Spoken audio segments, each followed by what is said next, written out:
Before we get into part 2 of this amazing story, let me know the country you are watching from and your local time. It's so good to see that you are enjoying this amazing story. Now let's have a little flashback from part 1. The morning sun broke through the tall windows of Adrian Cole's penthouse apartment, casting golden light across the marble floors. He stood on his balcony, coffee in hand, staring at the Lagos skyline as it woke up to another restless day. 3 weeks had passed since the Grace Foundation launch. 3 weeks since Amara Okafor had walked into his life and turned everything upside down. His phone buzzed constantly with business alerts, meeting reminders, stock updates, but he ignored them all. His mind was elsewhere, trapped in a loop of memories he couldn't escape.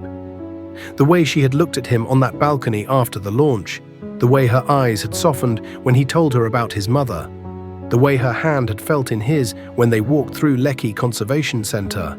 He had built walls around his heart for years, convinced that emotions were weaknesses in the ruthless world of business where he operated. But now those walls were cracking, piece by piece, and he didn't know how to stop it. He didn't even know if he wanted to stop it anymore. His assistant Nina's message flashed across his screen again. "Sir, the university enrollment has been finalized. Miss Amara starts classes next Monday. All arrangements have been made. Everything she needs has been delivered to her address.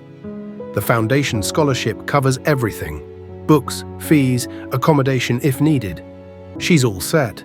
Adrian smiled faintly, a rare expression that his staff would have been shocked to see. He typed back quickly. "Good.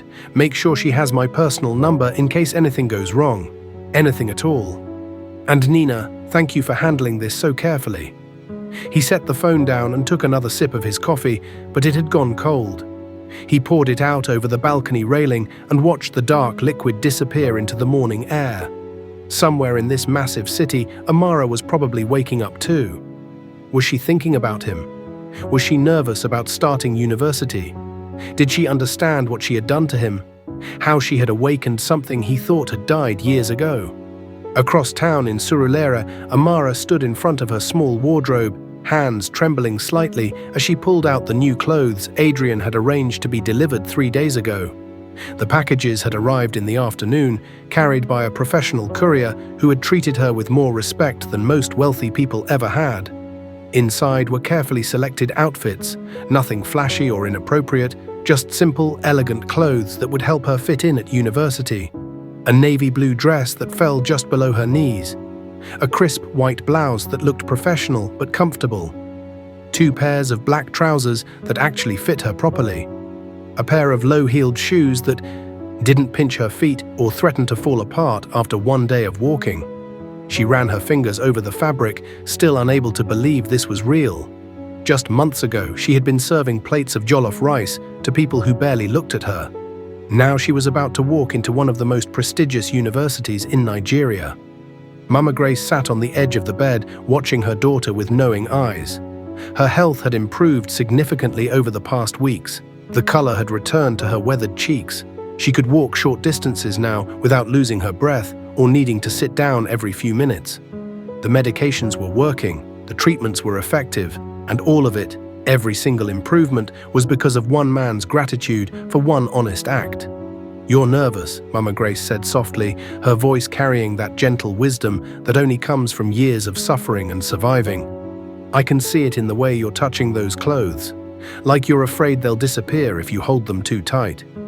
Amara turned, forcing a smile that didn't quite reach her eyes. "A little, Mama. What if I don't fit in? What if everyone looks at me and knows I'm not like them? What if they can see that I'm just a waitress pretending to be a student?" Mama Grace patted the space beside her on the bed. The old mattress creaked as Amara sat down, just like it had done for years.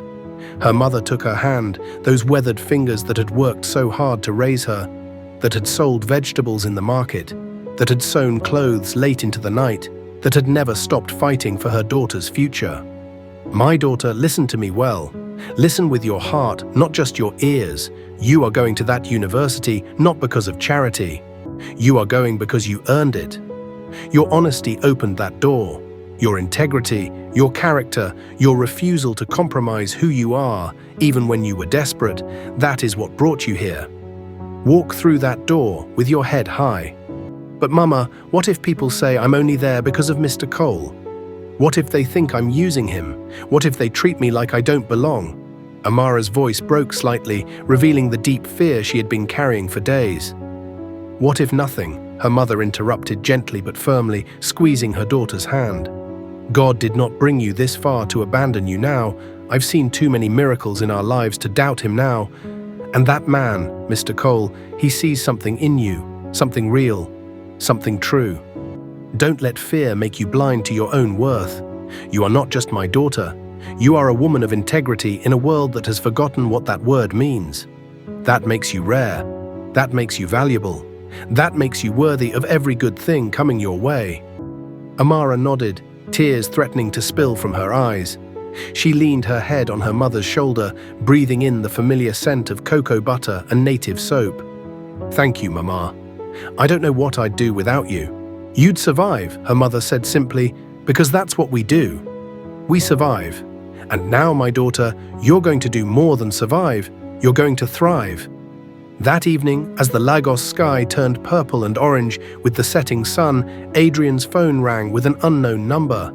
He almost ignored it, trained by years of avoiding random calls that usually meant someone wanted money or favors or connections.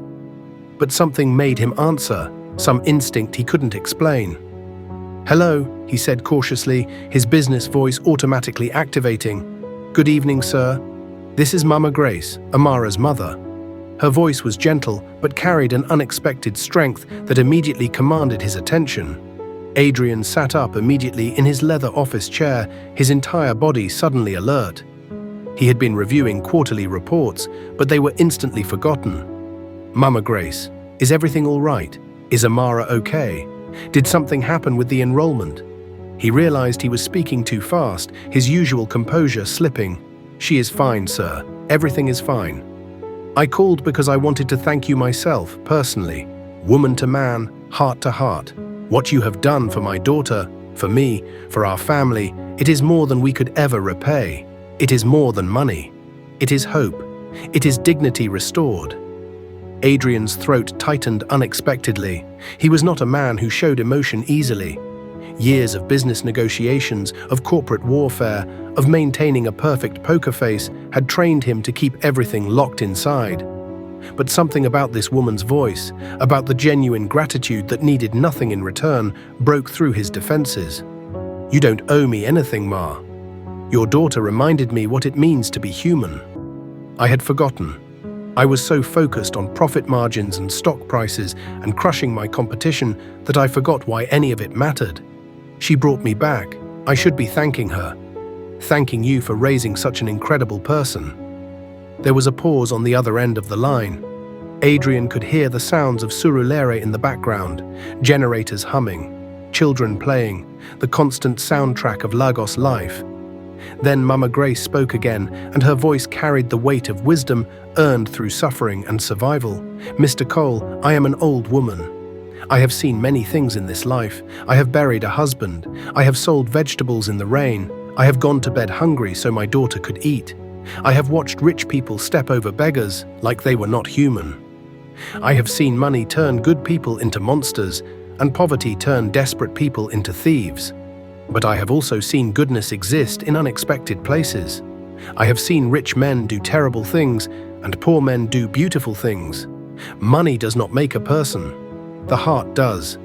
Character is not bought in a store or earned in a university. It is built in the quiet moments when no one is watching. When you have a choice between right and easy. You have a good heart, Mr.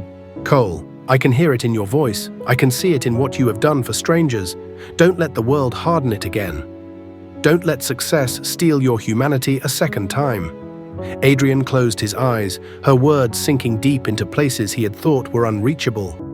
When he spoke, his voice was rougher than usual, emotion threatening to crack through. Thank you, Ma. That means more than you know. I won't let it harden again. I promise you. I promise her. When the call ended, he sat in silence for a long time in his massive office overlooking Victoria Island. The city lights twinkled below him like stars brought down to earth. He thought about his own mother, gone now for 5 years, who had believed in fairness and kindness above everything else. She had been a schoolteacher in a small community school in Yaba, dedicating her life to children whose parents couldn't afford private education. She had taught him that success without compassion was just sophisticated greed. "Don't let success harden you, Adrian," she used to say, her hand gentle on his young face. "Money is loud, but goodness is quiet. The world will try to teach you to value the loud, but I'm teaching you to value the quiet. Never forget that." He had forgotten, somewhere between building his empire and proving himself to a father who had never thought he was good enough. Somewhere between the hostile takeovers and the ruthless negotiations and the headlines calling him Nigeria's youngest self-made billionaire, he had forgotten. Until a waitress with nothing had reminded him of everything. He picked up his phone and texted Amara, his fingers hesitating over the keys before he finally typed, "Can we meet tomorrow? I'd like to take you somewhere before school starts, somewhere special. Just the two of us." Her reply came quickly, and he could almost hear her nervous uncertainty in the simple words, "Okay. Where?" "Trust me," he typed back, smiling slightly. "I'll pick you up at 10. Wear something comfortable. And Amara, thank you for changing my life." He stared at the sent message, wondering if it was too much, too honest, too revealing. But it was true, and he was tired of hiding from truth.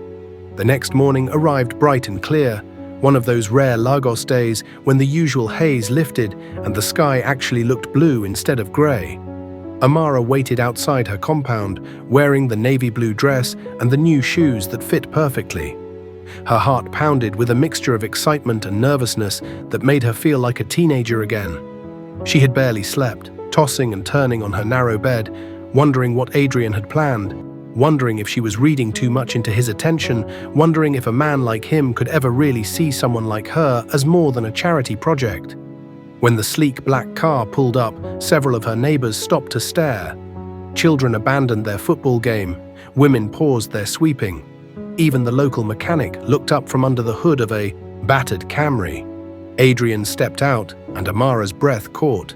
She had only ever seen him in expensive suits, looking like he had stepped out of a business magazine.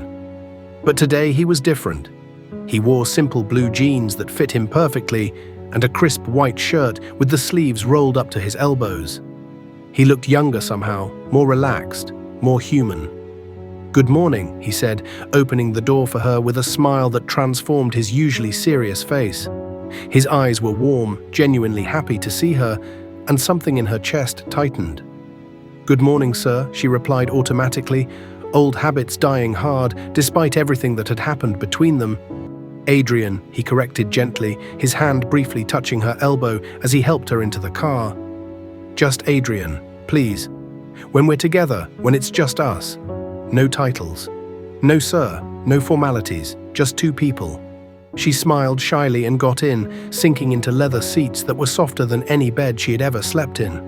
The car smelled expensive, like leather and subtle cologne and success. As they drove through Lagos, she tried not to stare at him, but her eyes kept drifting. The way his hands rested confidently on the steering wheel, the way his jaw moved when he concentrated on traffic, the way he seemed completely comfortable in his own skin. He caught her looking once and smiled, and she felt heat rise to her cheeks. "Where are we going?" she asked, needing to fill the comfortable silence that was somehow making her more nervous. "You'll see," he replied mysteriously, but his smile was genuine. "I want to show you something. Somewhere I haven't been in years, somewhere that reminds me of who I was before I became who I am now. Does that make sense?" "It does," she said quietly. "I think we all need places that remind us of who we really are underneath everything else." He glanced at her, something unreadable in his expression. "You're wise, Amara. Much wiser than I was at your age. Much wiser than I am now, probably. I was so focused on proving myself, on building an empire, on showing my father I was more than he thought I was, that I forgot to build a life worth living. That's not wisdom," she said softly.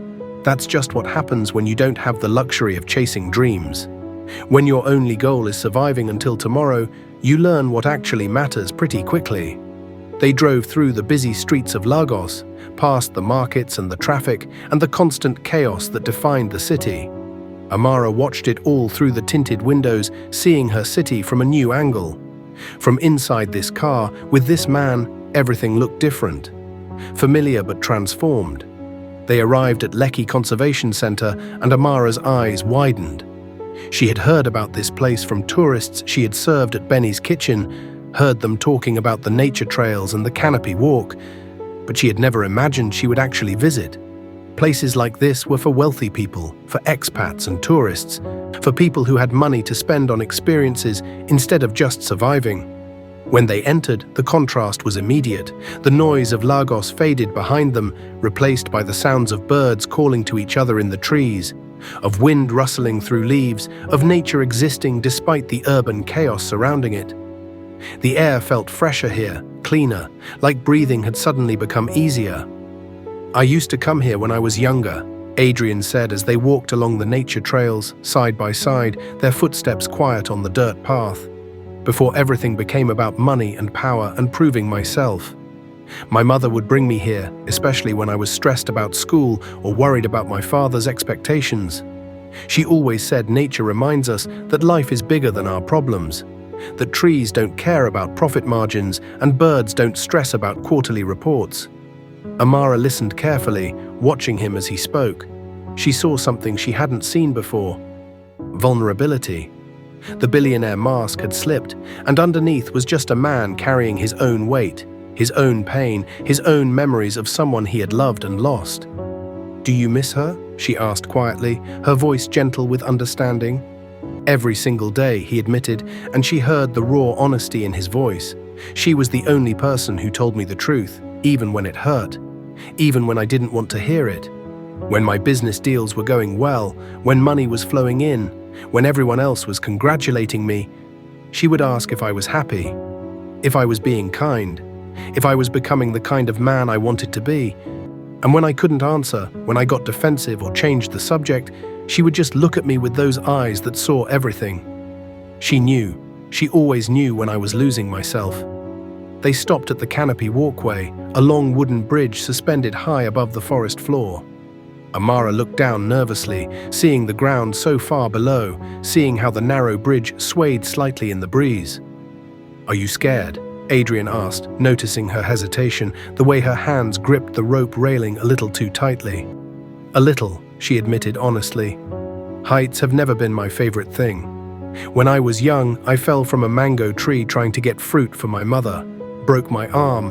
Since then, high places make my stomach twist." He held out his hand without saying anything, just offering, waiting, not pushing. His palm was open, steady, patient. "I've got you," he said simply. "I promise you won't fall. Not while I'm here."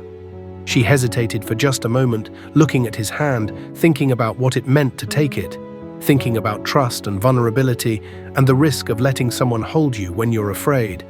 Then she placed her hand in his, and his fingers closed around hers, warm and strong and reassuring. They walked across together slowly, step by careful step. Below them, the forest stretched endlessly, a sea of green that seemed to go on forever. Above them, the sky was clear and impossibly blue, the kind of blue you only see in Lagos on the rarest of days. Halfway across, Amara made the mistake of looking down again, and her grip tightened involuntarily. "I'm here," Adrian said immediately, his voice close to her ear, steadying her. "Look at me, not down. Just focus on me." She turned her head and met his eyes, and suddenly the fear was less. Not gone, but manageable. Because he was there. Because his hand was solid and real, and he hadn't let go. When they reached the other side, Amara laughed softly, surprised by her own courage, by the fact that she had actually done it. Her fear melted into joy, into the exhilaration of facing something that scared her and coming out on the other side. "That was beautiful," she said, her smile genuine and bright. "That was incredible. I can't believe I did that." "You're beautiful," Adrian said quietly, and the words hung in the air between them, heavy with meaning. Amara's breath caught. She looked at him, really looked at him, and saw it clearly now. The way he was looking at her, the way his voice softened when he said her name, the way he had driven all the way to Surulere just to see her, the way he had created a foundation in her mother's name. The way his hand was still holding hers, even though they were safely across the bridge now. If you're loving this story already, hit that subscribe button and ring the notification bell. You won't want to miss what happens next. And don't forget to comment below what country you're watching from and your local time right now. Let's build this community together.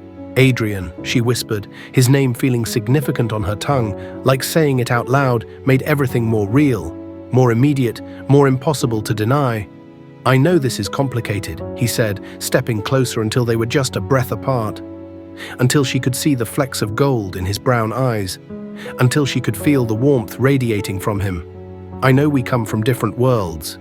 I know people will talk. I know my family will have opinions, and society will judge, and there will be cameras and gossip and complications I can't even predict yet. But I can't stop thinking about you, Amara. I haven't stopped thinking about you since the day you walked into my office with tears in your eyes, but your head held high, refusing to be broken by my accusations. You make me want to be better. Not richer, not more successful, just better. More human. More real. I'm just a waitress, she said, but the words felt hollow now, like a script she no longer believed. No, he said firmly, with absolute conviction in his voice. You're so much more than that. You're kind when the world rewards cruelty. You're honest when everyone else is lying. You're brave when it would be easier to be bitter. You remind me why I started all of this in the first place, why I built businesses and made money and tried to succeed. Not for power, not for ego, for purpose. To make a difference, to matter. And somewhere along the way, I forgot that. Until you reminded me. Before she could respond, before she could process the enormity of what he was saying, his phone buzzed in his pocket. The sound was jarring, pulling them both back to reality, reminding them that the real world still existed beyond this forest bubble they had created. He glanced at the screen and sighed, frustration flashing across his face. I'm sorry, he said reluctantly. It's work. An urgent board issue. I have to take this. It'll just be a minute. He stepped aside to answer, and Amara stood there alone on the wooden platform, her heart racing, her mind spinning with 1,000 thoughts. What was happening? Could this really be real? Could a billionaire actually have feelings for someone like her? Or was she misreading everything, projecting her own growing feelings onto his kindness, mistaking gratitude for something deeper? When Adrian returned a few minutes later, his expression had changed. The openness was gone, replaced by something harder, more guarded. Whatever that call was, it had brought the real world crashing back in with all its complications and demands and responsibilities. Everything okay? She asked carefully, sensing the shift in his energy. Nothing important, he lied, but she could see it was absolutely something important, something that troubled him. Let's head back. I should get you home. You have a big week ahead. The drive back was quieter, the easy conversation from earlier replaced by a tension neither of them acknowledged. Adrian's jaw was tight, his hands gripping the steering wheel a little too hard, his mind clearly elsewhere. Amara stared out the window, watching Lagos pass by, wondering if she had imagined the moment on the canopy walk, wondering if she had misread everything. When they pulled up outside her compound in Surulere, Adrian turned to her, and for a moment the walls came down again. Today was special, he said quietly. Thank you for trusting me. For me too, she replied honestly. Thank you for showing me that place, for sharing your mother's memory with me. That means more than you probably know. He reached out and tucked a loose strand of hair behind her ear, his fingers barely grazing her cheek, and the gentleness of the gesture made her breath catch. Good luck on Monday, he said. You're going to do amazing things, Amara. I believe that with everything in me.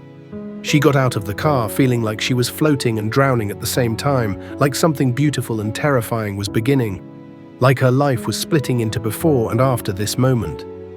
As she watched his car disappear into Lagos traffic, she whispered to herself, "What am I doing? What are we doing?" Monday morning arrived too quickly, rushing at her like a bus she wasn't ready to board. Amara stood at the gates of the University of Lagos, clutching her new backpack so tightly her knuckles were white. Students streamed past her in endless waves, laughing, talking, completely comfortable in this world that felt so foreign to her. They were dressed in expensive clothes that looked casual but probably cost more than her monthly rent. They carried designer bags and the latest phones. They walked with the confidence of people who had never questioned whether they belonged. She felt like an imposter wearing a costume, playing a role she wasn't qualified for. Inside the lecture hall for her first class, Introduction to Business Management, she found a seat near the back, trying to make herself invisible, trying not to draw attention. The room was massive, with tiered seating that rose up like a theater and a huge projector screen at the front. Other students filed in, most already knowing each other, already formed into groups and friend circles that had no space for outsiders. A girl with long Brazilian weave and perfectly manicured nails sat beside her, scrolling through her phone without even glancing in Amara's direction. Her designer bag probably cost more than everything Amara owned combined. The lecturer walked in, a stern-looking man in his 50s with grey hair and wire-rimmed glasses. He launched immediately into course expectations and syllabus requirements, his voice droning on about assignments and exams and academic integrity. Amara tried to focus, taking notes carefully in her new notebook, writing down everything even though her hand was shaking slightly. But she could feel eyes on her, could sense whispers floating around the room like smoke. That's her, the one from the foundation, the one in all the pictures with Adrian Cole. I heard she used to be a waitress. Can you imagine? From serving jollof rice to sitting here. She must have done something to get that scholarship. You know what I mean. These comments floated to her in fragments, not quite loud enough to confront, but definitely loud enough to be heard and to hurt. Amara kept her head down, writing faster, trying to block out the voices, trying to pretend she couldn't hear the judgment and speculation swirling around her. When the class ended after what felt like the longest 90 minutes of her life, she hurried out quickly, avoiding eye contact with everyone, not giving anyone a chance to approach her or question her or make her feel even smaller than she already did. Outside, she found a quiet bench under a large tree near the library, away from the main pathways where students gathered. She sat down and finally let herself breathe, let her shoulders drop, let the mask of confidence slip for just a moment. Her phone buzzed with a message from Adrian. "How was your first day?" She stared at the question, her fingers hovering over the keyboard. What should she tell him? The truth. That she felt completely out of place, that students were already gossiping about her, that she wondered if she had made a terrible mistake. But she couldn't burden him with this. He had already done so much. He had given her this opportunity. The least she could do was try to make it work without complaining. She typed back carefully. It was fine, just adjusting, a lot to take in. She sent the message and immediately felt guilty for the half-truth. But what else could she say? Meanwhile, across the city in the gleaming boardroom of Cole Enterprises, Adrian sat surrounded by hostile faces. This was not a routine meeting, this was an ambush, and he had walked right into it. His uncle, Chief Benson Cole, sat at the head of the table like he owned the place, which in a way he did. He was the largest minority shareholder and the most vocal critic of everything Adrian tried to do that didn't prioritize immediate profit. "Adrian, we need to talk about this foundation," Chief Benson began without preamble, his voice carrying the weight of family authority mixed with business aggression. His expensive suit couldn't hide the fact that he was fundamentally uncomfortable with anything that didn't directly make him richer. "What about it?" Adrian asked coolly, already knowing where this was going, already feeling his defenses rising. "It's becoming a distraction," Chief Benson said bluntly. "You're spending too much time on charity and not enough on actual business. Our competitors are making moves. We're losing market share in the real estate sector. Investors are asking questions. And this girl, this Amara Okafor, people are talking. People are speculating. It's creating unnecessary attention, and frankly, it's making some of our stakeholders uncomfortable." "Let them talk," Adrian said, his voice harder now, the softness he had shown Amara completely absent. "Let them be uncomfortable. The foundation is generating positive press. Our brand reputation has improved significantly. Consumer sentiment surveys show increased trust. Our stock has actually risen 12% since the launch. These are facts, not feelings. So explain to me exactly what the problem is, Uncle." Chief Benson's eyes hardened dangerously. "The problem is, you're letting personal feelings cloud your business judgment. The problem is you're a coal, Adrian. You can't be seen running after a common waitress like some lovesick boy. It makes us look weak. It makes the family look weak. It makes the company look unfocused. People are questioning whether you're still the ruthless businessman who built this empire or if you've gone soft over some poverty project. You need to remember who you are and what's at stake here. Adrian stood abruptly, his chair scraping loudly against the marble floor. The sound echoed in the tense silence. With all due respect, Uncle, and I use that term loosely right now, my personal life is none of your business. None of this board's business. I built this company. Me. Not you. Not the board. Me. With my work, my strategy, my sleepless nights. So I'll run it the way I see fit. Everything you do is our business. Another board member interjected sharply, a thin man with calculating eyes who had always resented Adrian's youth and success. Your reputation affects stock prices. Your relationships influence investor confidence. Your decisions impact our dividends. If you start making choices based on emotion instead of logic, if investors start questioning your judgment because you're publicly associated with someone so far beneath your social class, it affects all of us. They won't, Adrian cut him off, his voice like steel, because the foundation is already generating measurable positive results that I just outlined. People respect integrity in an age of corruption. Our brand value has increased. That translates to real financial benefit. This is good business wrapped in good ethics. Chief Benson leaned back, his expression turning ugly. You're playing a dangerous game, Adrian. That girl is a liability, whether you want to admit it or not. She has no education, no family connections, no social standing. She's a waitress who got lucky by returning a wallet. That doesn't make her qualified to be associated with this family or this company at the level you're elevating her to. Mark my words, this will blow up in your face. And when it does, when the scandal hits, when the truth comes out about whatever this relationship really is, you'll regret not listening to people who actually care about this family's reputation. The meeting ended coldly, with Adrian walking out without another word, his jaw clenched so tightly it ached. He left the boardroom feeling like he had just been in a physical fight, his entire body tense with suppressed anger and frustration. He knew his family would push back eventually. He had expected resistance, but he hadn't expected it to come this soon, this aggressively, with such naked hostility towards someone they had never even met. As he drove home through the chaotic Lagos traffic, his phone rang with a number he recognized immediately and wished he didn't. His ex-girlfriend, Stella Okoro. Beautiful, wealthy, connected, and absolutely ruthless. They had dated for 2 intense years before Adrian finally ended it when he realized she only loved his money and status, not him. She had taken the breakup badly, making subtle threats about destroying his reputation if he ever publicly dated anyone else. "Hello, Stella," he answered cautiously, already regretting picking up, but knowing that ignoring her would only make things worse. She was not a woman who accepted being dismissed. "Darling," her voice was sickeningly sweet, dripping with false affection that made his skin crawl. "I heard about your little charity project. How noble of you, how very humanitarian. I'm sure it's doing wonders for your public image." "What do you want, Stella?" Adrian asked tiredly, having no patience for her games today after the brutal board meeting. He could already feel a headache forming behind his eyes. "Just wanted to say congratulations," she purred. "But there was poison underneath the sugar. And to remind you that the world is watching, Adrian. Lagos is a small city when it comes to people like us. People talk, people notice, people judge. So be careful who you bring into your life, who you associate yourself with publicly. Not everyone has your best interests at heart.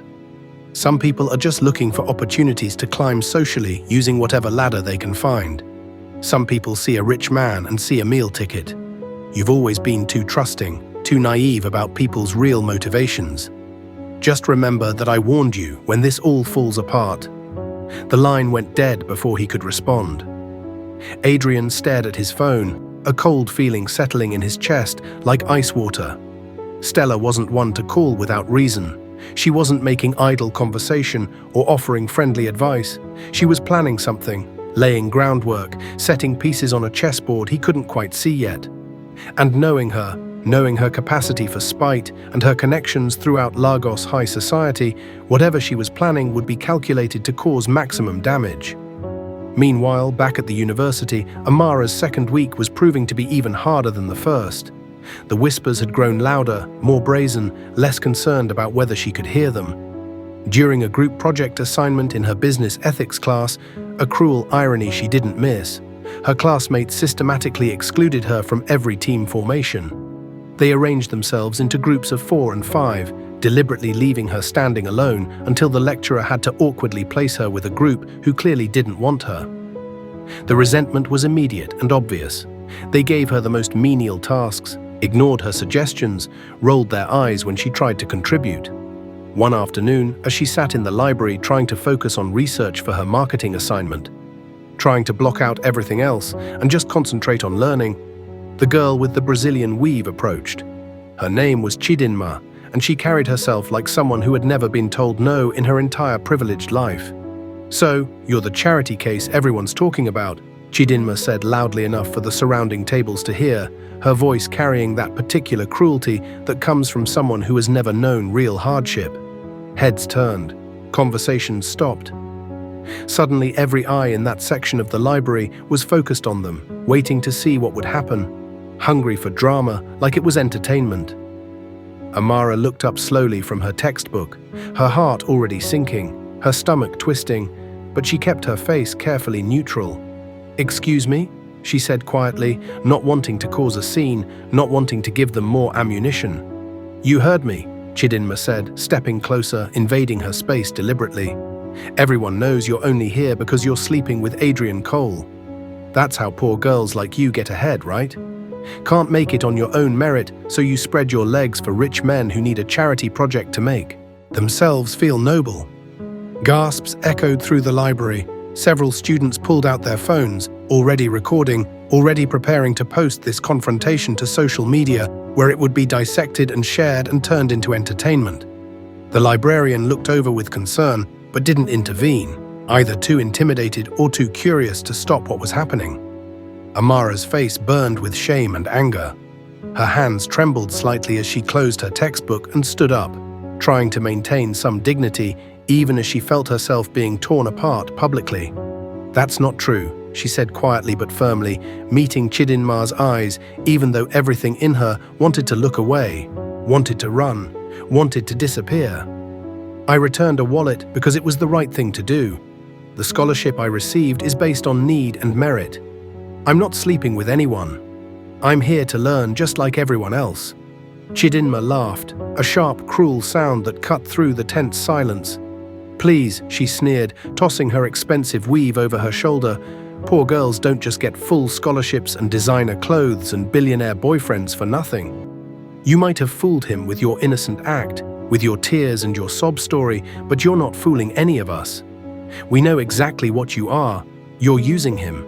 And when he's done with you, when he gets bored of playing savior, when he realizes you're just another hustler from Surulere trying to climb the social ladder, you'll go back to serving jollof rice where you belong, and we'll all still be here, where we've always belonged."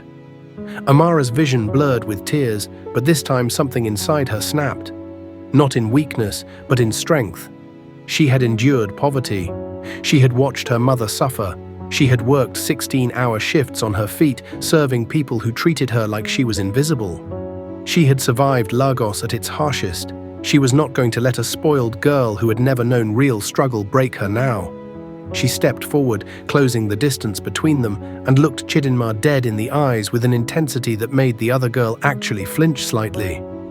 "I'm not ashamed of where I come from," Amara said clearly, her voice carrying through the silent library so everyone could hear every single word.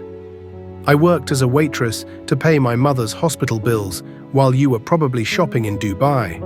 I returned a wallet that had enough money to solve all my problems because integrity matters more than desperation. I earned this scholarship through my situation and my character. And if loving someone who sees me as human instead of invisible makes me a fool, then I'm a fool. But at least I'm honest. At least I'm real. Can you say the same? Can any of you say the same?" The crowd went completely silent. Chidinma's smirk faltered, genuine shock flickering across her face. She had expected Amara to crumble, to cry, to run away ashamed. She hadn't expected resistance, hadn't expected dignity. Amara grabbed her books and walked toward the library exit, her head high even as tears streamed down her face, even as her whole body shook with adrenaline and emotion. She made it outside before her legs gave out, before she had to sit on the steps and let the tears flow freely, before the weight of everything crashed down on her. Her phone buzzed. It was Adrian. "Can I see you tonight? Please, I need to talk to you." She stared at the message through her tears, her mind racing with 1,000 thoughts. Maybe Chidinma was right in a way. Maybe she was dragging him down. Maybe his life would be easier without her in it. Maybe she should disappear before she ruined everything he had built. She typed back slowly, "I can't tonight. I'm sorry, I have too much studying to do." Another lie, but how could she face him like this? How could she let him see her broken and doubting and wondering if any of this was worth it? Are you still with me? This story gets even more intense. Drop a love emoji in the comments if you're feeling this emotional journey with Amara and Adrian. Adrian stared at her message, a growing sense of unease settling in his stomach. Something was wrong. He could feel it in the short message, in the excuse that didn't quite ring true, in the absence of her usual warmth. He tried calling, but it went straight to voicemail. He tried again an hour later, still voicemail. By evening, worry had transformed into decision. Without calling ahead, without warning, he got in his car and drove straight to Surulere. He knew her schedule by now, knew she should be home, knew something was definitely wrong. When he knocked on her door, she opened it slowly, and his heart clenched at what he saw. Her eyes were red and swollen from hours of crying. Her face was pale. She looked exhausted, defeated, like something fundamental had been broken inside her. "What happened?" he asked immediately, stepping forward instinctively, wanting to pull her into his arms but hesitating, unsure if touch was what she needed right now. "Amara, talk to me, please." She shook her head, unable to meet his eyes. "Nothing. I'm just tired. That's all. Just overwhelmed with school and adjusting and everything." "Don't lie to me," Adrian said gently but firmly. "I can see something's wrong. Did something happen at school? Did someone hurt you? Did someone say something? Please, just tell me what's going on. I can't help if I don't know."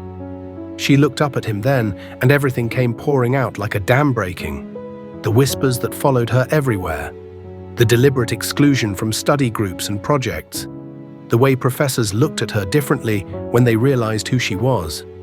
The confrontation in the library with Chidinma that had been recorded and was probably already circulating online. The constant judgment. The feeling of being watched and evaluated and found wanting every single moment of every single day. "They think I'm using you," she whispered, her voice breaking. "They think I'm only at that university because I'm sleeping with you. They think I'm a gold digger, a social climber, someone who saw an opportunity and took it. They look at me like I'm dirty, like I contaminate their perfect world just by existing in it. And maybe they're right. Maybe I should just leave before I completely destroy your reputation. Maybe I'm not strong enough for this. Maybe I don't actually belong in that world, no matter how much I want to learn and grow and become more." Adrian felt rage building in his chest, hot and fierce and protective. He wanted to drive to that university right now and confront every single person who had made her feel this way. He wanted to sue them for harassment. He wanted to make them understand the depth of their cruelty. But more than that, more than anger, he felt pain. Pain that she was suffering because of him, because of their connection, because caring about him had painted a target on her back. "Listen to me very carefully," he said, his voice firm but gentle as he stepped inside her small room and closed the door behind him. He took her hands in his, holding them tightly, grounding both of them. "You are not using me. You are not a charity case. You are not a gold digger or a social climber or any of the other cruel things they're saying. You earned your place at that university through your character, through your integrity, through your refusal to compromise who you are, even when you were desperate. Those people judging you, they don't know what it takes to survive in this city with your dignity intact. They've never had to choose between eating and paying rent. They've never had to watch a parent suffer because they couldn't afford medicine. They've never had to serve people who look through them like they're furniture. Their judgment means nothing because they've never been tested the way you have been tested every single day of your life. But your family, your business, your reputation, she started, tears flowing freely now, all her walls crumbling under the weight of exhaustion and emotion. People are talking. Your board is probably angry. Your family probably hates me. I'm causing you problems. I'm making your life complicated. I'm not worth all this trouble and controversy. I don't care, he interrupted, his voice rising with emotion he could no longer contain. I don't care what the board thinks. I don't care what my family says. I don't care what Lagos society whispers behind their hands and their expensive wine glasses. You make me better, Amara. You remind me why any of this matters, why I built businesses and made money and tried to succeed in the first place. It wasn't for power. It wasn't to impress people who don't matter. It was supposed to be for purpose, for making a difference, for contributing something meaningful. And somewhere along the way, I lost that. I became exactly what I despised: ruthless, cold, caring only about the bottom line. Until you walked into my office with tears in your eyes and your spine made of steel and reminded me what real strength looks like. That's not weakness. That's not something to be ashamed of. That's everything. He stepped even closer, close enough that she could see the intensity in his eyes, close enough that she could feel the emotion radiating from him in waves. I'm falling in love with you, he said quietly, but with absolute conviction. I don't know when it happened exactly. Maybe it was the moment you walked into my office, refusing to be broken by my false accusations. Maybe it was when you said you didn't do the right thing for a reward. Maybe it was watching you care for your mother with such devotion. Maybe it was seeing you walk into that university terrified but determined. I don't know. But I know I can't lose you. I know that my life makes sense when you're in it, in a way it hasn't made sense in years. I know that you're the first thing I think about when I wake up and the last thing I think about before I sleep. I know that your happiness matters more to me than my reputation or my business or what anyone thinks.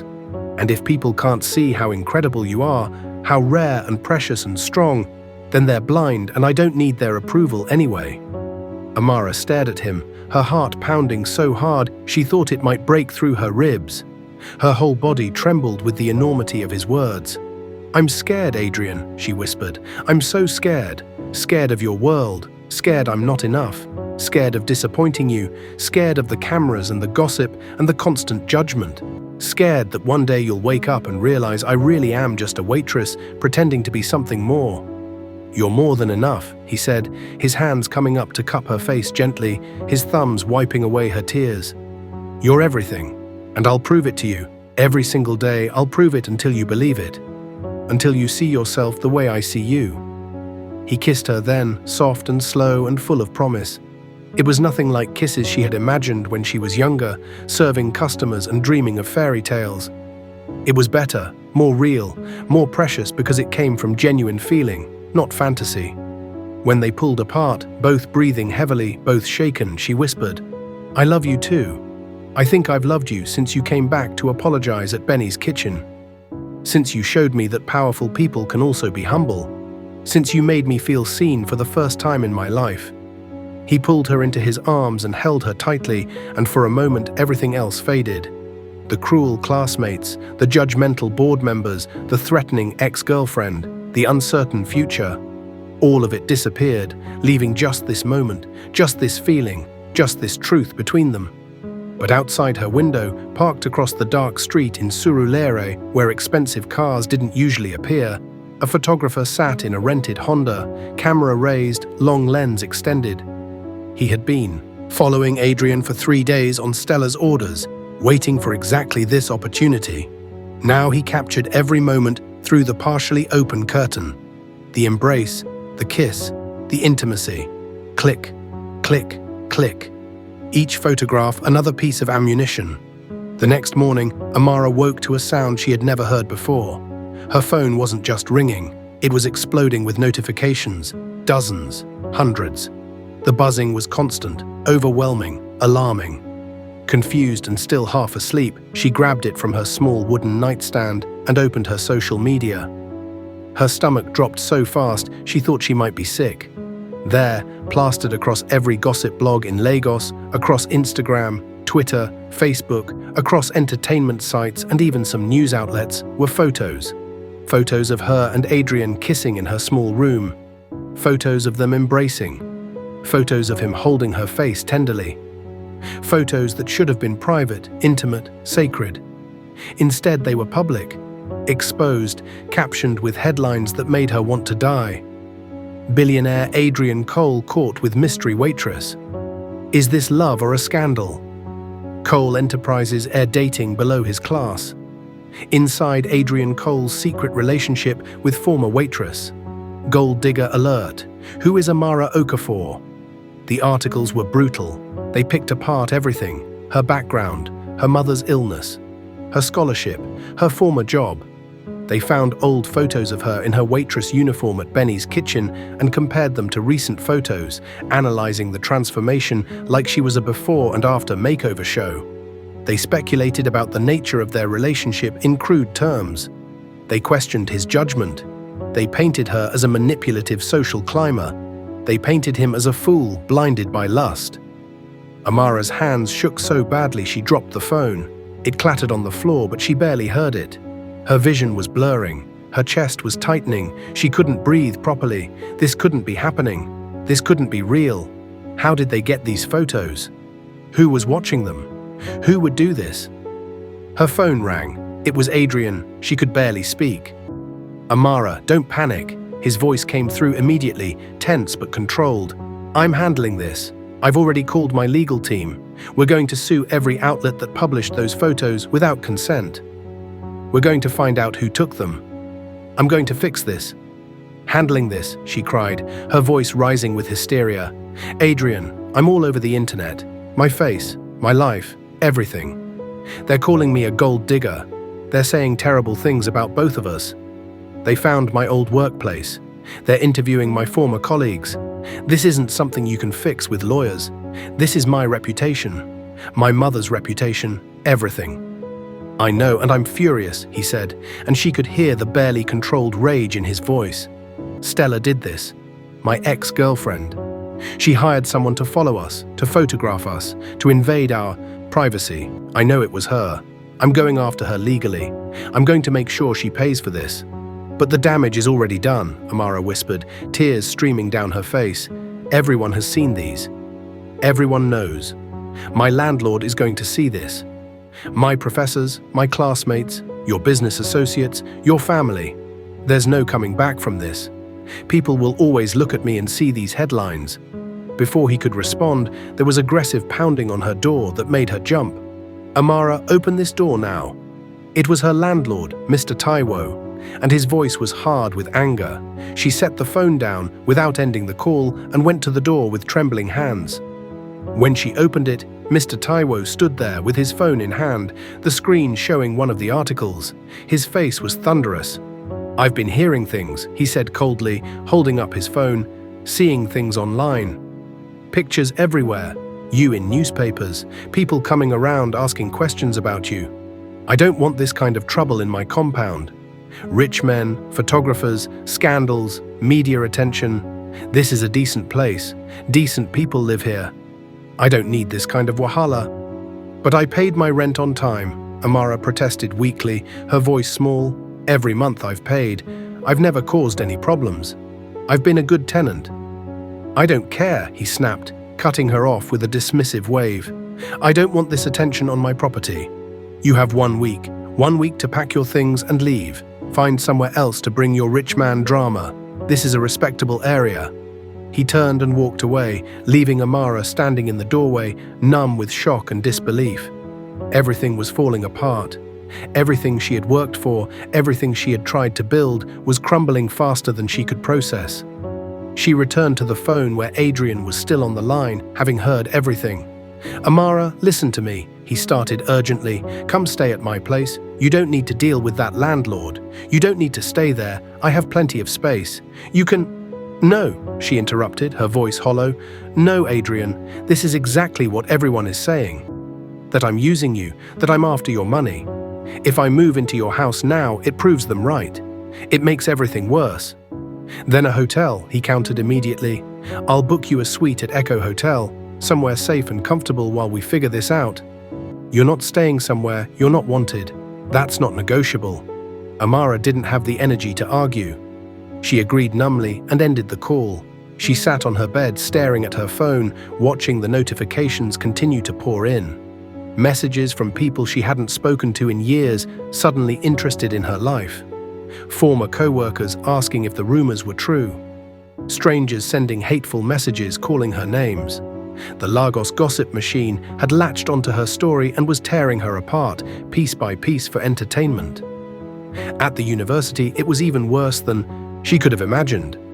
As soon as Amara stepped onto campus that afternoon, having forced herself to go to her afternoon lecture because missing class felt like letting them win, students stopped and stared.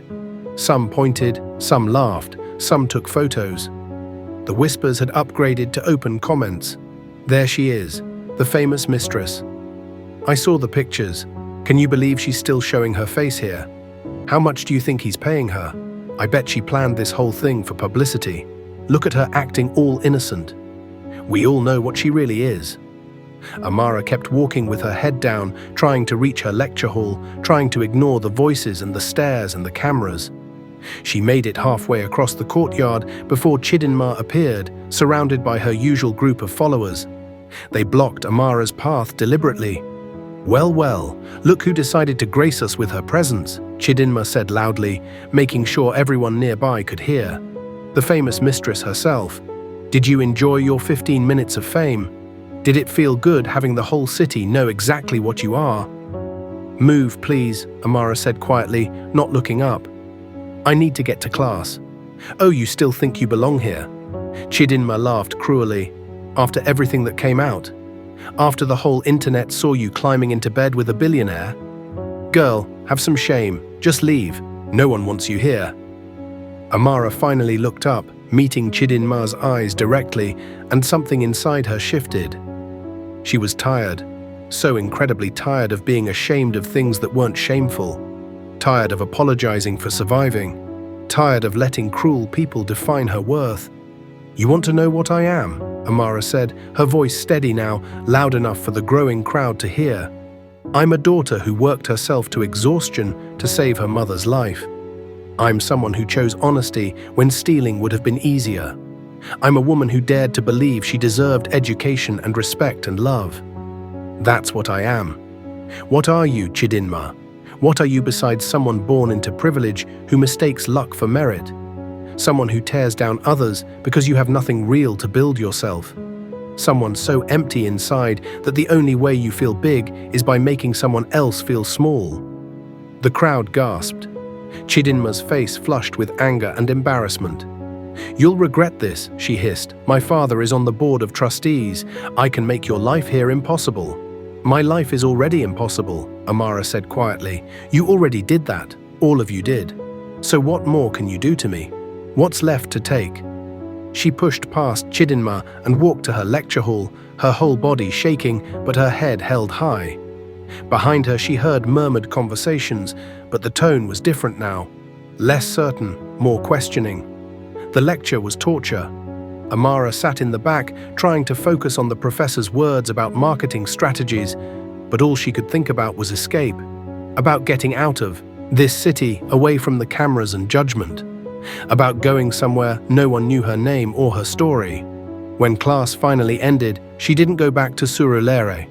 She couldn't face that place anymore, couldn't face the neighbors who would now look at her differently. Instead, she took a taxi to the hotel Adrian had booked. The suite was enormous, bigger than her entire apartment in Surulere. Floor-to-ceiling windows overlooked the Lagos lagoon. The bed was massive and covered in expensive linens. The bathroom had a tub that looked like it belonged in a spa. It was everything she had ever dreamed of as a child, and it felt completely empty. She sat on the edge of the bed and cried. Deep, wrenching sobs that came from somewhere so raw she didn't know she could hurt this badly. Her phone rang. It was Mama Grace, my daughter. Her mother's voice came through, worried and gentle. I saw the news.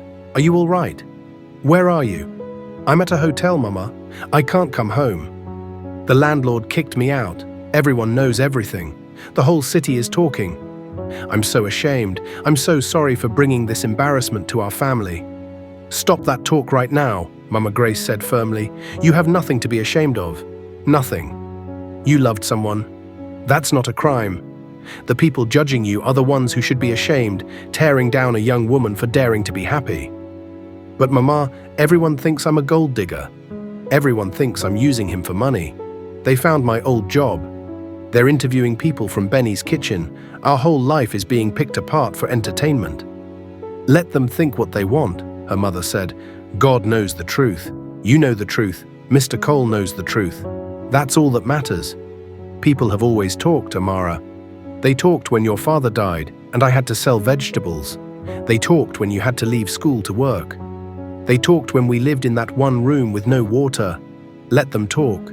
Their words cannot change who you are. You are my daughter. You are strong. You are honest. And you are loved." That last word broke something open in Amara. She cried harder, clutching the phone like it was a lifeline. "I don't know what to do, Mama. I feel like I'm drowning." "Come home," her mother said gently. "Not to Surulere. Come to me at the hospital. Let me hold you like when you were small.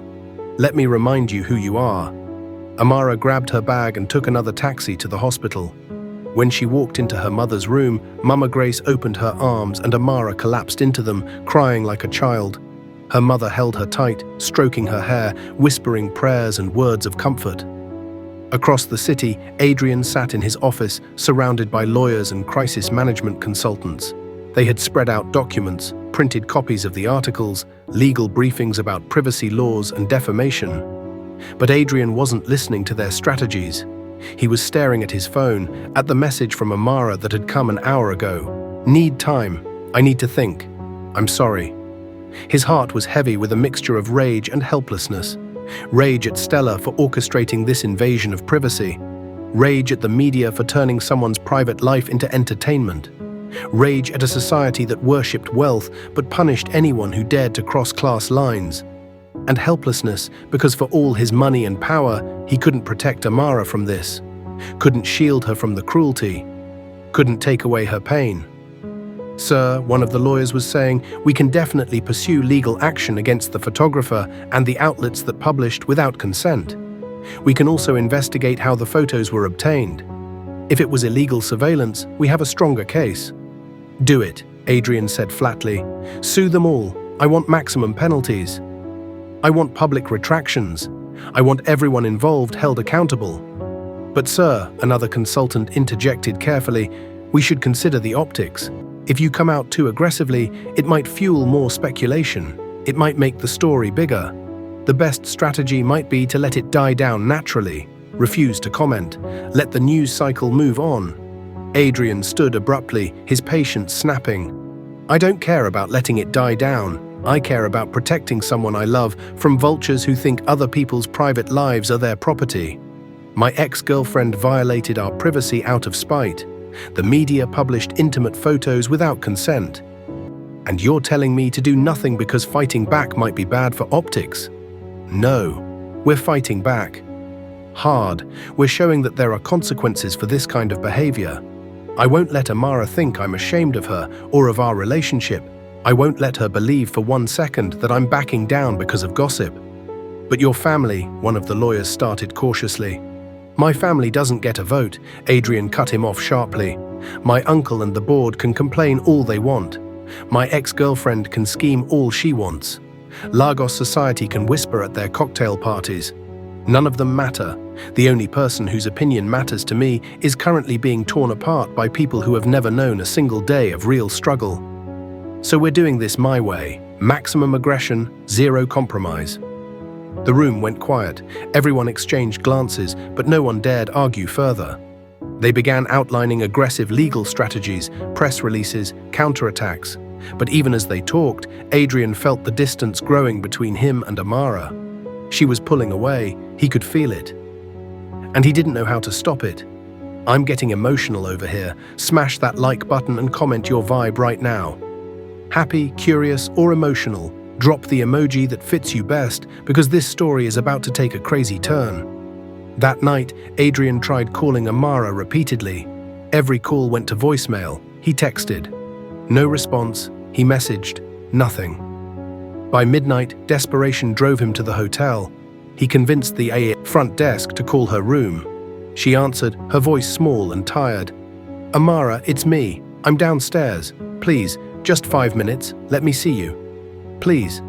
There was a long silence. Then she said, come up. When she opened the door, his heart broke. She looked exhausted, emotionally devastated. Her eyes were swollen from crying. She wore simple clothes and no makeup. She looked like someone who had been through a war. I can't do this, Adrian, she said before he could speak. The words hit him like a physical blow. Can't do what? This. Us. Whatever this is, I'm dragging you down. I'm causing problems for your business, your family, your reputation. Everywhere I go, I bring scandal. Your board hates me. Your family hates me. Lagos society thinks I'm a prostitute. My classmates think I'm a joke. My landlord kicked me out. I have no home, no peace. And it's all because of me. Because I dared to love someone above my station. Because I forgot my place. No, Adrian said firmly, stepping into the room and closing the door. No, this is not your fault. This is Stella's fault for being vindictive. This is the media's fault for having no ethics. This is society's fault for being judgmental. But it's not your fault. You did nothing wrong. But I'm making your life complicated, she whispered, tears streaming down her face. I'm making everything harder. Maybe everyone is right. Maybe we're from different worlds that were never meant to mix. Maybe I was foolish to think someone like me could ever belong in your life. Then I'll leave my world and join yours, Adrian said desperately, taking her hands. I'll walk away from Cole Enterprises. I'll step down from the board. I'll give up every single thing except you. Because none of it matters without you. None of it makes sense. Don't you see that? You can't, she said, shaking her head. You built that company. It's your life's work, your legacy. I can't be the reason you lose it. And I can't keep living like this, Adrian. I can't keep waking up to hate messages. I can't keep walking through campus with people filming me and laughing. I can't keep existing under a microscope where every move I make is analyzed and criticized. I'm not strong enough for this life. I thought I was, but I'm not. So what are you saying? Adrian asked, though he already knew, though the words felt like nails being driven into his chest. She pulled her hands free and walked to the window, looking out at the lights of Lagos. I think I need to leave. Leave the university. Leave Lagos. Maybe go somewhere no one knows me. Somewhere I can start over without being the poor girl who tried to climb too high. You're running, Adrian said quietly. You're letting them win. Maybe they deserve to win, she said bitterly. Maybe they're right. Maybe I don't belong in universities with rich kids. Maybe I should go back to serving rice and stop dreaming of more.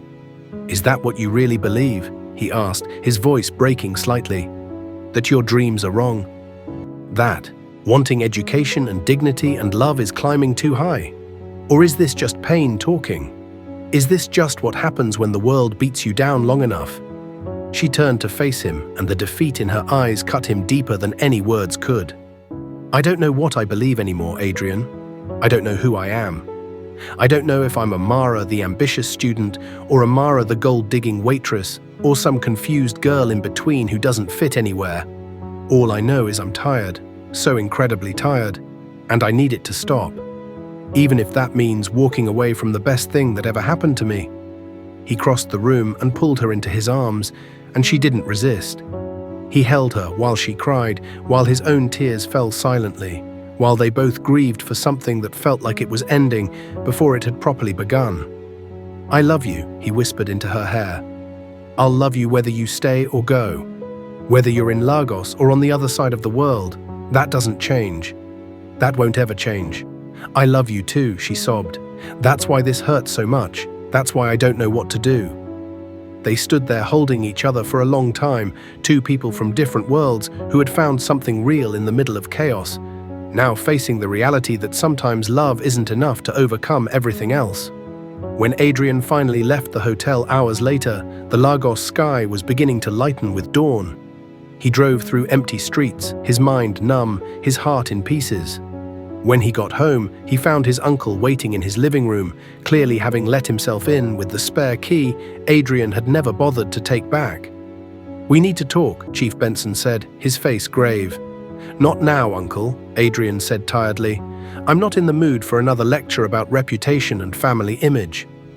"This isn't about that," his uncle said, and there was something in his voice that made Adrian pause.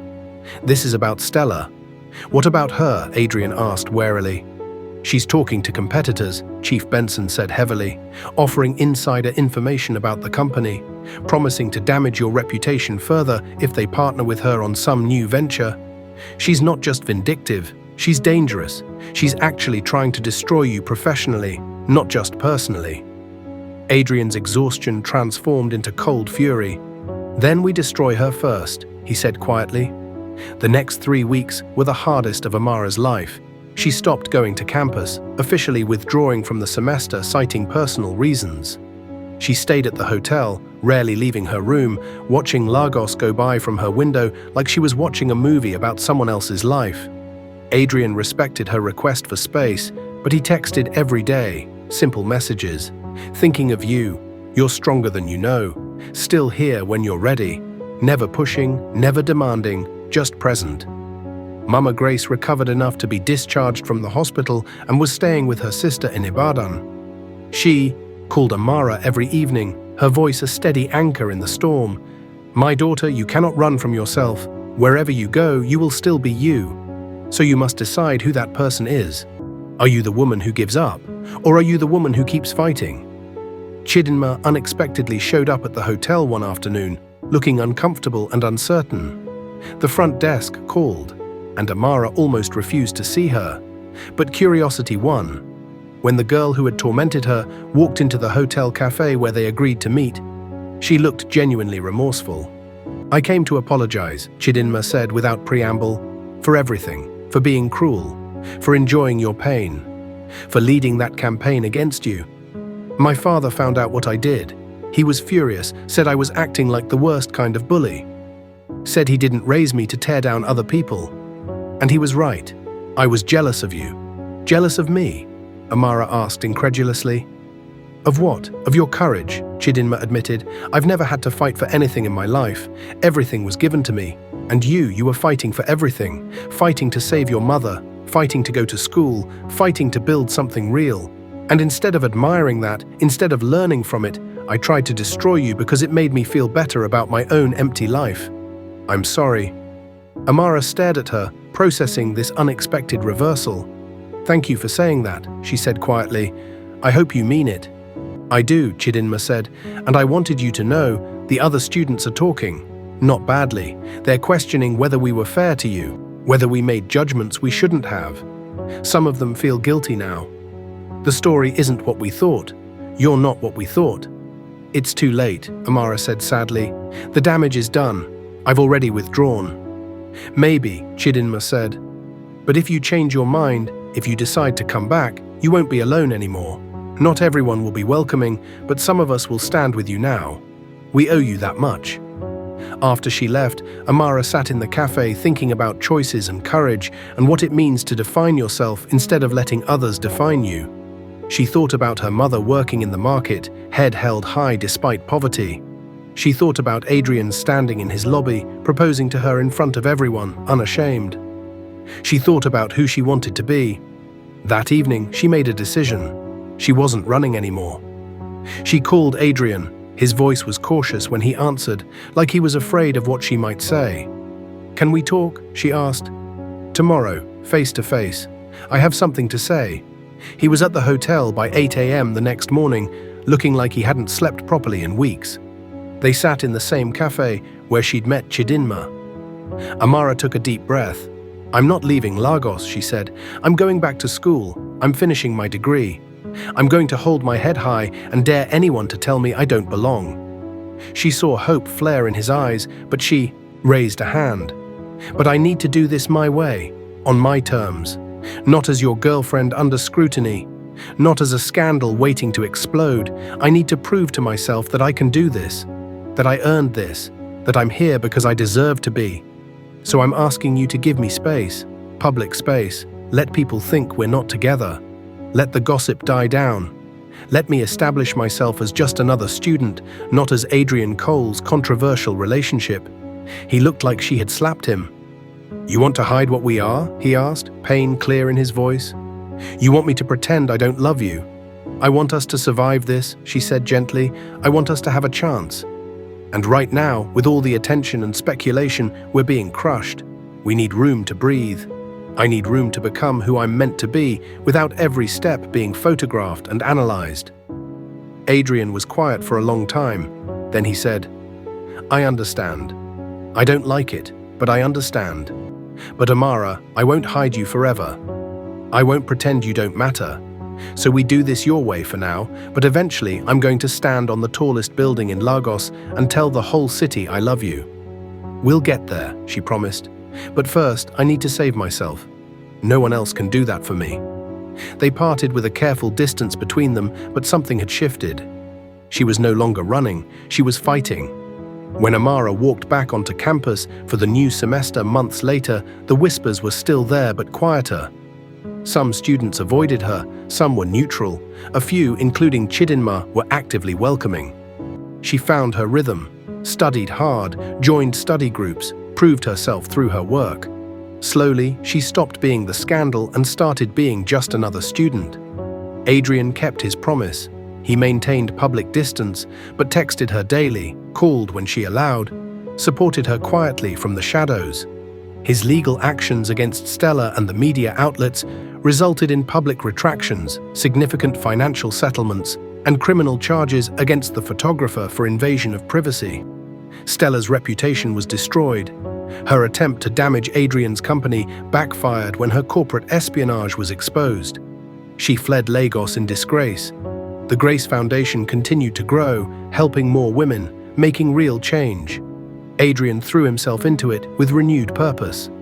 Then came the day that changed everything again. It was 8 months after the scandal. Amara was in the library studying for finals when her phone rang with an unknown number. She answered cautiously. "Am I speaking with Amara Okafor?" a professional woman's voice asked. "Yes?" "This is the office of the Vice-Chancellor at the University of Lagos. Your professors have nominated you for the Vice-Chancellor's Award for Academic Excellence and Community Service. Your GPA is the highest in your cohort, and your work with the Grace Foundation has been exceptional. The award ceremony is next week. The Vice-Chancellor would like you to deliver a speech." Amara couldn't breathe, couldn't speak. "Are you there?" the voice asked. "Yes," she finally managed. "Yes, I'm here. Thank you. I'll be there." When she hung up, she sat in stunned silence. Then she called Adrian. He answered on the first ring. "I won an award," she said, her voice shaking with emotion. "The highest academic honor the university gives. They want me to give a speech." He was silent for a moment, then she heard something that broke her heart and mended it at the same time. He was crying. "I'm so proud of you," he said roughly. "So incredibly proud. I always knew you could do this. You did this, Amara. All you. This is your victory." "Will you be there?" she asked. "At the ceremony?" "If you want me there, I'll be in the front row," he said without hesitation. The ceremony was held in the university's grand auditorium, filled with professors, students, dignitaries, and press. Amara wore a simple, elegant dress that Adrian had sent with a note. "For the most brilliant woman I know." When her name was called, she walked to the stage with her head high, every painful step of the past year worth it for this moment. She stood at the podium and looked out at the sea of faces. Then she began to speak.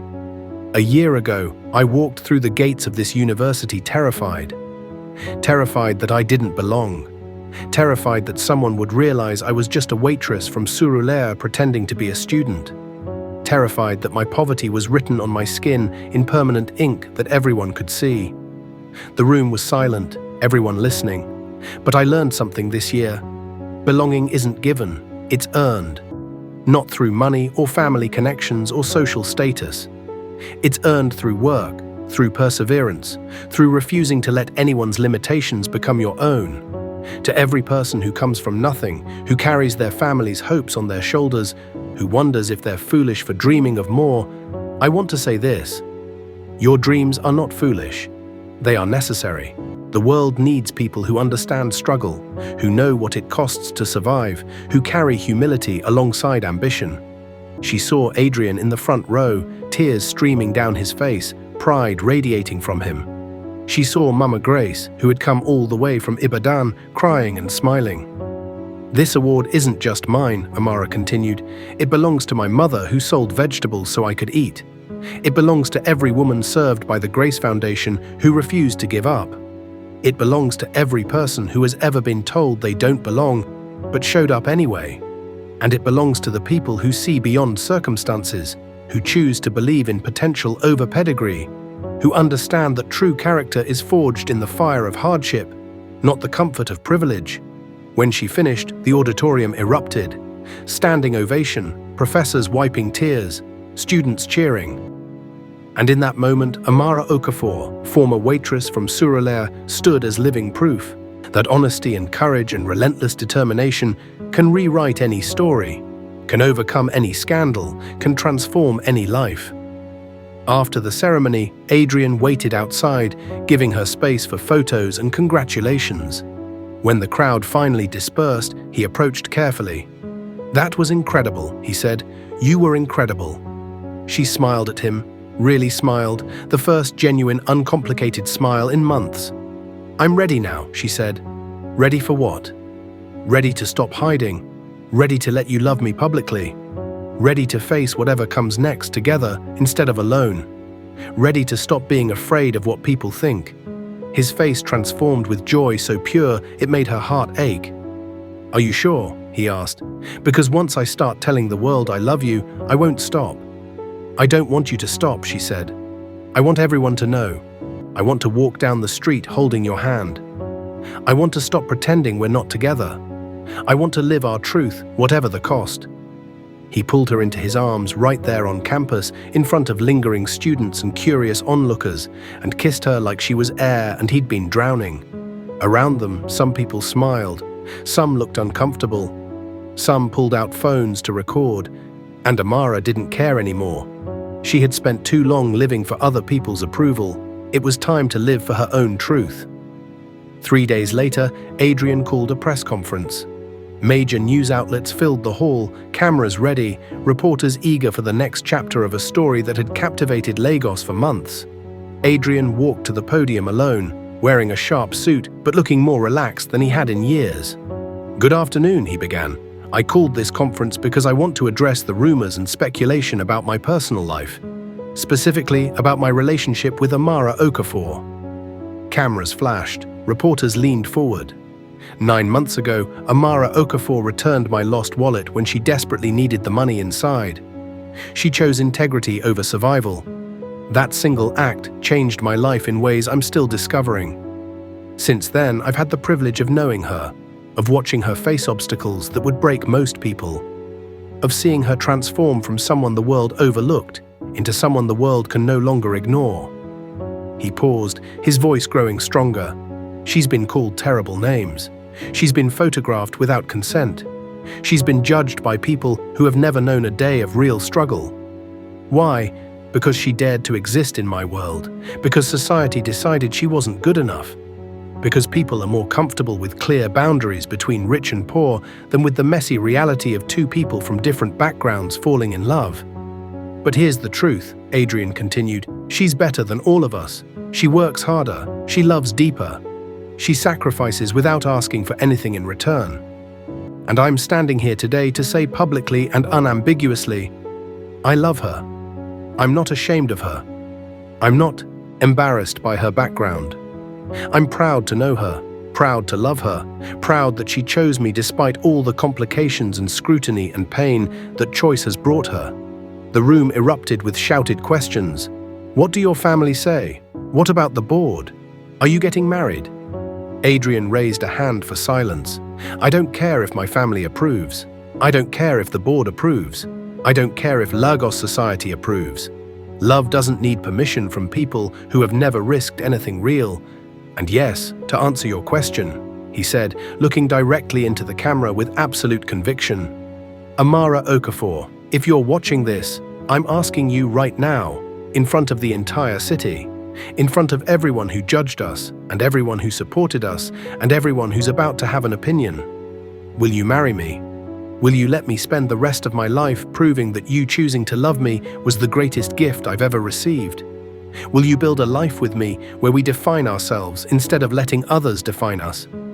The press conference descended into chaos, reporters shouting, cameras flashing, social media exploding.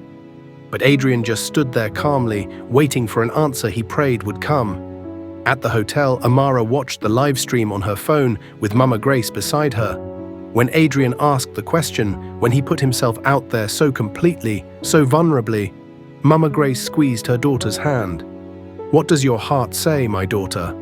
"My heart says yes," Amara whispered, tears streaming down her face. "My heart has always said yes." "Then answer him," her mother said gently. "Don't leave that man waiting." Amara grabbed her bag and ran. She got a taxi, urging the driver to hurry, even though Lagos traffic was its usual nightmare. She called Adrian. "Where are you?" "Still at Echo Hotel," he said, waiting, hoping, praying. "I'm coming," she said. "Don't move." By the time she arrived, word had spread. Reporters were still there, cameras ready. When Amara walked into the hotel conference room in her simple dress, no makeup, hair uncombed from running, the crowd parted. Adrian turned and saw her, and his entire face lit up. She walked straight to him, ignoring the cameras, ignoring the crowd, seeing only him. "Yes," she said clearly, "yes, I'll marry you. Yes to building a life together. Yes to facing whatever comes. Yes to everything." He dropped to one knee right there and pulled out a ring, simple but beautiful. "Amara Okafor, will you marry me?" "Yes," she laughed through her tears. "I already said yes." He slipped the ring on her finger and stood, pulling her into his arms and kissing her as the room erupted. This time the applause was different.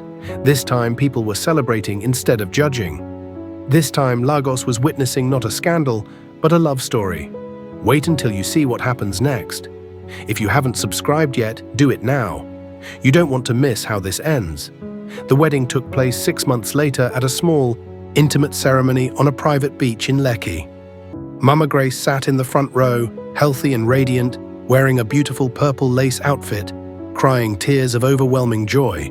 The Grace Foundation team attended, along with close friends and a few family members who had finally come around. Conspicuously absent were Chief Benson and the board members who had fought against the relationship. Adrian had restructured the company board, removing those who valued profit over principle. When the pastor pronounced them husband and wife, the beach erupted in cheers. Adrian lifted Amara and spun her around, both of them laughing like children. Both of them finally, completely, unapologetically free. During the reception, Adrian gave a speech that made everyone cry. "A wise woman once told me that honesty never fails," he said, looking at Mama Grace, who nodded with tears streaming down her weathered face. She was right. Amara's honesty brought me back to life. It reminded me that success without integrity is meaningless, that wealth without compassion is empty, that power without purpose is just noise. Today I'm the richest man in the world, not because of my bank account, but because I have her, because she chose me, because we chose each other despite everything the world threw at us. Amara stood and took the microphone, her voice steady but emotional. To every girl out there who feels invisible, who feels like she doesn't matter, who wonders if anyone sees her pain, I want to say this: you matter. Your honesty matters. Your kindness matters. Your dreams matter. Don't let the world convince you otherwise. Don't let circumstances define you. Don't let other people's limitations become your chains. One good choice, one honest act, one moment of courage can change everything. This scholarship wasn't just about money or education. It was about someone seeing me as human when I felt invisible. It was about being reminded that dignity exists regardless of bank balance. It was about learning that love doesn't see class, only character. And I hope every woman helped by the Grace Foundation learns the same thing. The room stood and applauded until their hands hurt. Around them, the Lagos sunset painted the sky in brilliant oranges and purples. The ocean whispered against the shore, and two people from impossibly different worlds stood together, proving that sometimes the best love stories aren't the ones that make sense on paper, but the ones that make sense in the heart. As the night deepened and guests danced under string lights, Adrian and Amara slipped away to walk along the beach alone. The music faded behind them, the waves lapped at their feet. The moon hung low and full, painting a silver path across the dark water. "What are you thinking?" Adrian asked, his arm around her waist, her head on his shoulder as they walked. "I'm thinking about that day in the restaurant," Amara said softly. "When I found your wallet. I almost didn't return it. I was so scared, so tired, so desperate. My hand was on those Naira notes, and I thought about everything they could buy. My mother's medicine, my rent, food. But then I heard my mother's voice in my head. Amara, no matter how poor you are, don't let the devil use your hunger to steal your soul. And I put the money back. But you did return it," Adrian said, "even when it cost you, even when it would have been so easy not to. That's who you are. That's who you've always been." She smiled against his shoulder. "No, you changed everything. You chose to see me, really see me. Not as a waitress or a poor girl or a charity case. Just as a person. That's rare, Adrian. Richer than any amount of money." He stopped walking and turned her to face him, his hands gentle on her face. "We saved each other," he said quietly. "You saved me from becoming someone I would have hated. Someone who cared only about profit and power. Someone who forgot that business is supposed to serve humanity, not replace it. I was becoming my father, cold and calculating and empty. You reminded me what warmth feels like, what genuine connection means, what it costs to be real in a world that rewards facades." They stood there for a long time, two silhouettes against the moonlit ocean, no longer separated by wealth or poverty, by class or circumstance, just two people who had found each other in the middle of chaos and held on tight. When they finally returned to the reception, they found Mama Grace had gathered the Grace Foundation beneficiaries for a special moment. These young women, dozens of them, stood together holding lit candles. Each had a story like Amara's. Each had been given a chance. Each was building something new. Mama Grace spoke, her voice carrying across the beach. "My daughter taught me something. She taught me that sometimes God uses broken things to build miracles. A lost wallet, a moment of honesty, a billionaire's loneliness, a poor girl's courage, all broken pieces that shouldn't fit together. But look what God built. Look at this love. Look at these lives changed. Look at proof that goodness is not dead in this world, just hiding, waiting for someone brave enough to choose it over comfort." The ceremony ended with the foundation women singing a traditional blessing song, their voices rising into the Nigerian night, ancient words about hope and new beginnings and the power of integrity. When the last note faded, Amara stood with tears streaming down her face, overwhelmed by the beauty of this moment, by how far she had come, by how many lives had been touched by one simple act of honesty. She thought about all the girls out there right now, serving tables, cleaning houses, struggling to survive, wondering if anyone sees them, if anyone cares, if their lives will ever be more than just surviving until tomorrow. She wanted them to know, your story isn't over. Your circumstances don't define you. Your current chapter doesn't determine your ending. Hold on to your integrity. Hold on to your dignity. Hold on to the belief that you matter, because somewhere out there, maybe in the last place you expect, maybe in a moment you almost miss, maybe through a choice that seems small but turns out to be everything, your life can change. Not because of luck or charity or someone feeling sorry for you, but because character recognizes character. Because integrity attracts integrity. Because when you refuse to compromise who you are, even when you're desperate, the universe notices.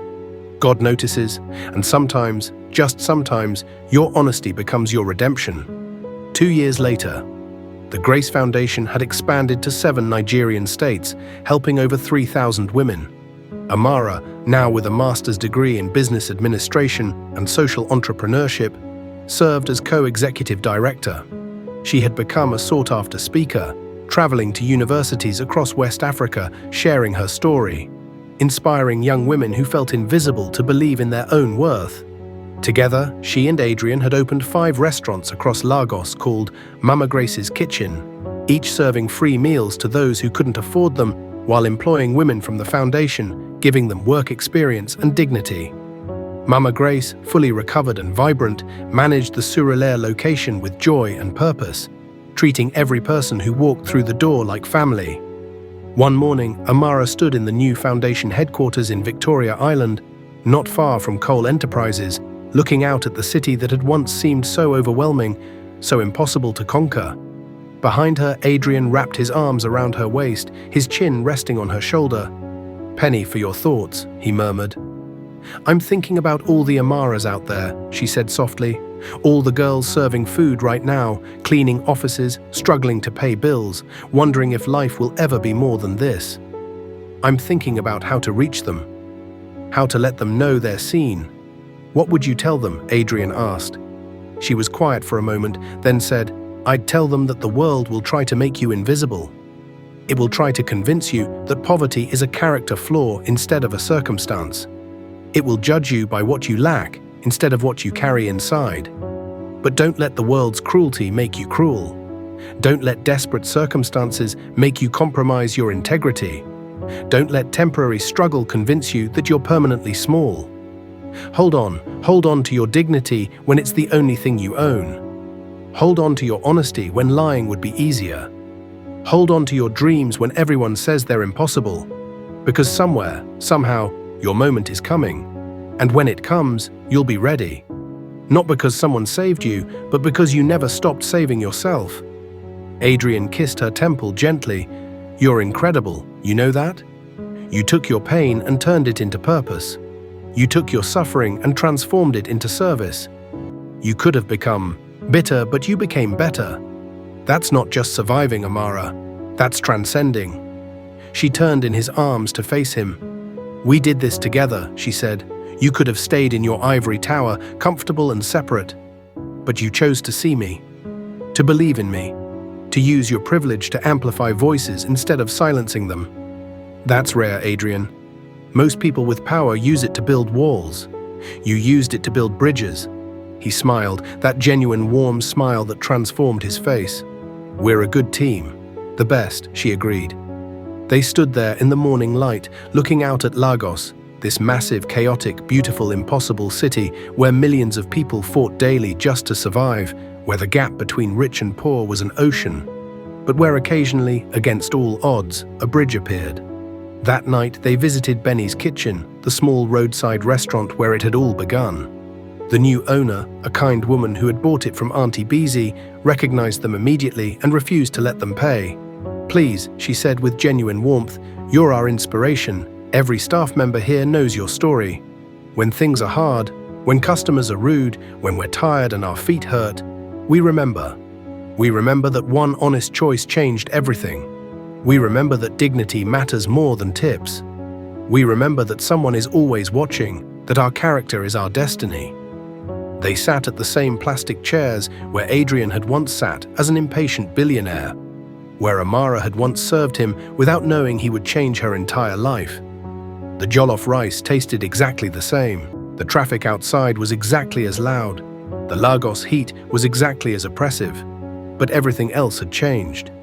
"You know what I love about this place?" Amara said, looking around at the modest restaurant with its plastic tables and flickering fluorescent lights and cracked floor tiles. "This is where I learned that I mattered.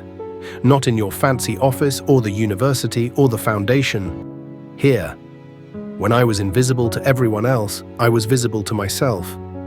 I knew who I was. I knew what I valued. And when the test came, when that wallet was in my hands, I passed. Not because I'm special, but because I remembered who I was, even when the world had forgotten."